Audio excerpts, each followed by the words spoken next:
G'day guys, we're up here at Martin's Lookout near Springwood in the lower Blue Mountains west of Sydney.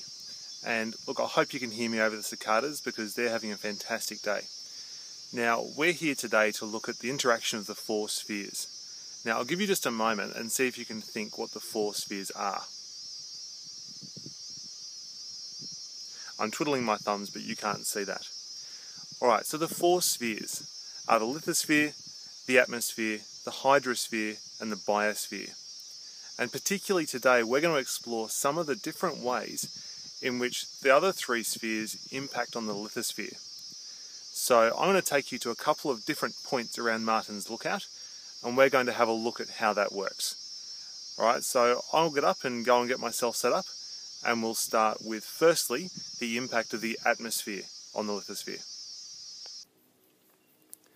Alright, now I've only come down a short way so far and I'm just roped up for the sake of safety because if you look down there, I'm just on the edge of a cliff here. Now what I wanted to particularly show you here is the impact of the atmosphere on the lithosphere. So I'm going to turn the camera around so that you can have a look. Now what you can see here is the impact of that wind flying up through the valley and scalloping out the edge of this rock. Now the particularly cool bit that I could actually see yesterday from where I was abseiling is over here, where it's actually, the wind has actually carved this rock until it's so very, very thin. Now I was walking around on top of this rock yesterday and in retrospect I'm wondering, was that the best idea?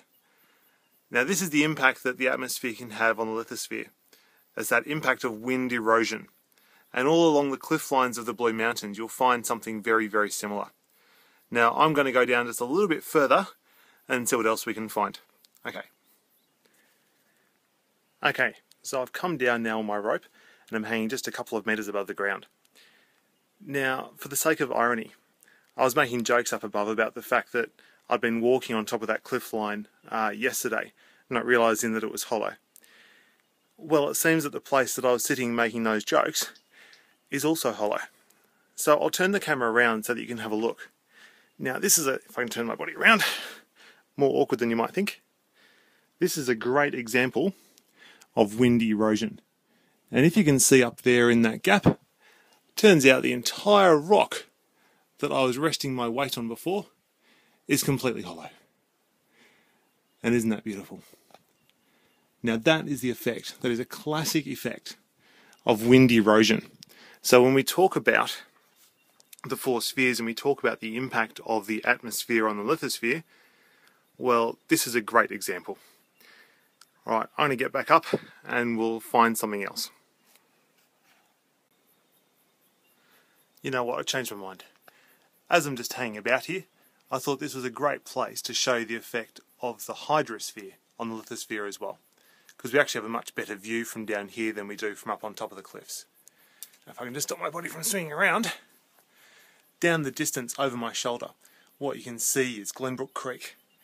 Now this creek runs right the way down from the upper mountains and finally goes down to join the Nepean River, which flows eventually past Penrith and past school. Now this one little creek, which I don't know if you can hear in the distance, I can hear just slightly trickling. This creek has carved out the entire valley that you can see behind me. All those big shapes in the landscape, those big valleys, have over time been carved out by that one little creek. Now that might seem a bit over the top, and you look at it and you think, well, it's only a small amount of water. But the point is that it's been doing this for a couple of 100 million years. And so that one little creek over that time has been able to shape the beautiful Blue Mountains valleys that you can see behind me. Okay, so I've climbed back up now and I've come around the cliff face a few metres to try and show an example of how the biosphere interacts with the lithosphere. Now I've found a great little example of it just down here beside me. So I'll turn the camera and we'll have a look. Now, okay, so it's a tree, a small tree. What does this have to do with how the biosphere and the lithosphere interact? Well, if you have another look, what you'll see is that the tree roots have found the smallest of gaps between two rocks. Now, the seed could have been planted here in bird poo, it could have simply blown down on the wind, but either way, this small tree has now taken root down here between two rocks. And what will happen over the years is that those little tree roots, as they absorb moisture and as the tree grows, will push those rocks apart. And every time those rocks get pushed apart, that allows more soil to get in, it allows more plant life to grow, and eventually what we'll probably end up with is something that looks a bit like this.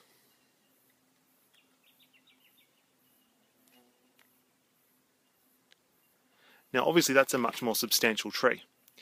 Now what's happening down here, if you can see, is that those roots have now quite substantially pushed the rocks apart, and they're actually causing quite a degree of fracturing in amongst that rock. So what's going to happen here in perhaps another 50 years or 100 years is that there'll be one day a great amount of rain which will wash some of that soil away. That tree might even die, and basically this hillside is going to start to slide down into that valley.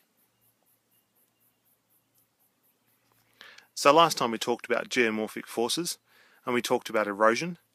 Well, the biosphere can have an impact there too.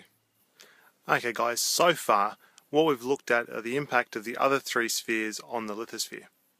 At this point I want to just briefly have a look at the impact of the lithosphere on the other three spheres.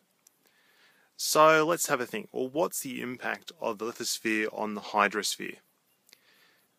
Well, in many ways in the Blue Mountains, not a great deal. The fact that the Blue Mountains are largely made of sandstone, and that sandstone is visible so much of the time, means that water does run down very, very quickly and can fill the valleys and the streams very, very quickly. Well, what about the atmosphere? Well, we know that the height of the Blue Mountains, which is as a result of the lithosphere, can have an impact on the formation of storms and can have an impact on weather systems. And so lastly, what's the impact of the lithosphere on the biosphere?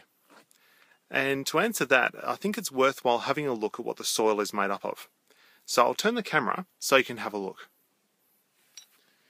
Now this is classic Blue Mountains soil. Now I don't know about you, but if I was a plant, this would not look particularly inviting. What it means is that most of the trees and plants here, particularly up on the ridgelines of the Blue Mountains, are limited to being fairly small and must be pretty hardy and able to survive long periods of time without water and to survive without a great deal of nutrients in the soil. So this changes the type of plants that you can actually find here in the Blue Mountains. So just to look around at the side of the cliff where I'm sitting, you can see that most of the plants are relatively small, slow growing, and they're quite tough looking plants, which are forced to grip onto the sides of the mountain here. So I'll leave it there. So what we've now looked at are the impact of the three spheres on the lithosphere. Alright, thank you.